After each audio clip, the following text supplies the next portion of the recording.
Hey guys, Jason Gibson from the Babb Center here, and we're continuing our look at substance use and alcohol use and what we can do to change our lives. I'm here with Lorraine Looney, one of our counselors here that focuses on substance and alcohol use and how to find freedom in that. And Lorraine, today, can we talk to the person that's ready to change? They recognize it's a problem and they want to change. So where do you go from there? Absolutely, that's a great question.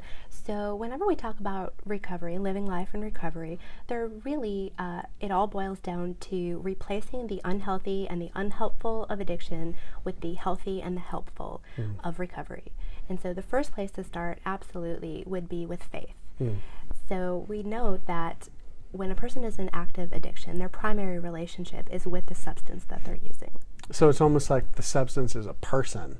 It's that kind of a relationship. Absolutely. Yeah. And so when we talk about being in recovery, the most important part is faith. So having that primary relationship with God, because we know that God is the ultimate healer and helper. That's really powerful to know, because a lot of people try to change on their own. And it's interesting that addictions work is the one area that people across the world say you've got to have faith to be a part of that. Yeah, the studies actually do confirm that for people who add faith into their addiction treatment, it is related to better treatment outcomes. Wow. Well, what else? What else could we do?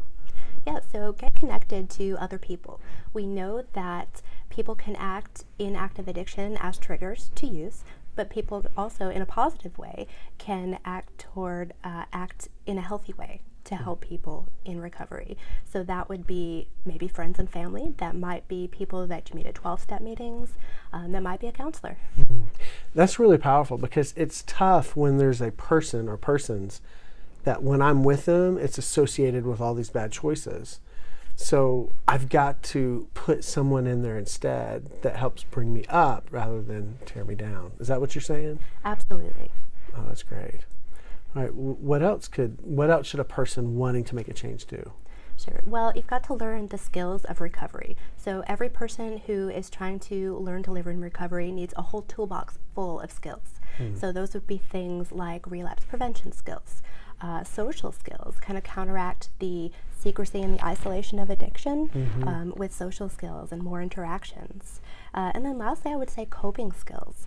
Coping skills are super important because we know that even after people stop using, the world is an imperfect place with lots of stressors. And so we need to learn to deal and cope with the life stressors in healthy and positive ways. Wow. So those are some really practical next steps. I find that it's really hard to do that all by yourself. It is, and so a lot of these things are things that people can learn in professional treatment. Sometimes people will just go cold turkey or give up their substances on their own, which is great, but then if we don't have all those pieces of the puzzle, it's less likely to be lasting. Yeah, and there's always that concern that if you're really addicted to a substance and you go cold turkey, that it really needs to be under a doctor's supervision, because there's been times in which severe medical problems have arisen from that. Is that true? It is, absolutely. So if there's a physical dependence, always seek medically supervised detoxification. Wow. Hey, I just want to encourage all of us that Romans 12:2 says, change your behavior, but be transformed by renewing your mind. And that you can't just do one or the other, that God's promise of transformation comes through both. So we want to encourage you, if this is you, to take that next step right where you are. Find a place of healing in your community that you can be a part of, so that faith can become part of your treatment, so that you can be transformed from the inside out. Lorraine, thanks for your time and what you've shared with us, so that we can take this and live differently moving forward. Thanks.